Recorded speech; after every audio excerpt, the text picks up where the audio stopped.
চাঁপাইনবাবগঞ্জ জেলার বাঙ্গাবাড়ি, রোকনপুর ও চৌকা সীমান্ত দিয়ে গত 18 দিনে 4 দফায় মোট 64 জনকে বাংলাদেশে পুশিনের চেষ্টা করেছে বিএসএফ। তবে বিজিবির কঠোর অবস্থান এবং স্থানীয় জনসাধারণের সহযোগিতায় প্রতিবারই সেই চেষ্টা ব্যর্থ হয়েছে।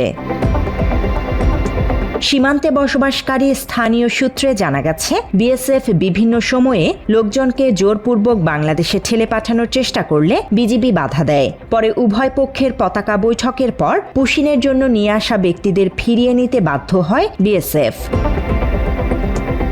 সর্বশেষ গত শনিবার সকালে শিবগঞ্জ উপজেলার চৌকা সীমান্ত দিয়ে 20 জনকে পুশিনের চেষ্টা করে বিএসএফ। স্থানীয়দের তথ্যের ভিত্তিতে বিজিবি দ্রুত ঘটনাস্থলে পৌঁছায় এবং শক্ত প্রতিরোধ গড়ে তোলে। অবশেষে প্রায় 6 ঘন্টা পর বিএসএফ তাদের ফেরত নিতে বাধ্য হয়। আজকেও আপনার ফজরের সময় ওরা 15 জনকে বাংলাদেশ পাঠাল ভারতের বিএসএফ। আমরা গ্রামবাসী মিলিয়া, বিজিবি মিলিয়া আমরা আবার ওরাকে ঠেলা গুঁজে পাঠিয়েছি। ওরা বারবার অন্যায়টা করছে। এই ভারতের বিএসএফ বাংলাদেশে লোক পাঠাচ্ছিল 10-15 জন। বিজেপি তাতে বাধা দেয়, আসতে দেয় নাই। যতবার পাঠাবে ততবার আমরাও ফেরত দেবো।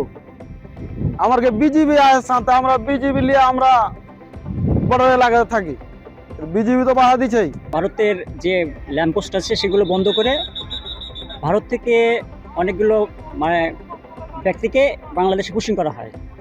তো জনগণ এদেরকে রাস্তা থেকে ধরে বিজেপির কাছে সমর্পণ করে।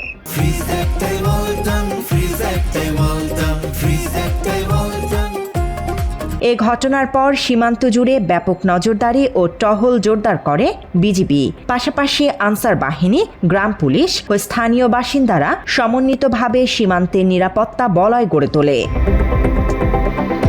এ বিষয়ে Rajshahi sector commander colonel Syed Kamal Hossain বলেন, ঘটনার পর থেকে সীমান্ত এলাকায় সতর্কতা বাড়ানো হয়েছে এবং বিজিবি সদস্যরা অতিরিক্ত টহল কার্যক্রম পরিচালনা করছে। যে কাঁটাতারের বেড়া আছে সেখান থেকে আমাদের 16 মাইলের ভিতরে, বর্ডারের ভিতরে প্রবেশ করানোর চেষ্টা করা হয়েছিল।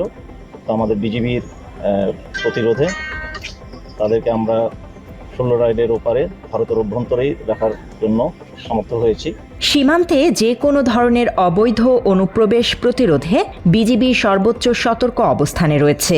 সার্বভৌমত্ব রক্ষায় কোনো প্রকার ছাড় না দেওয়ার প্রত্যয় তাদের।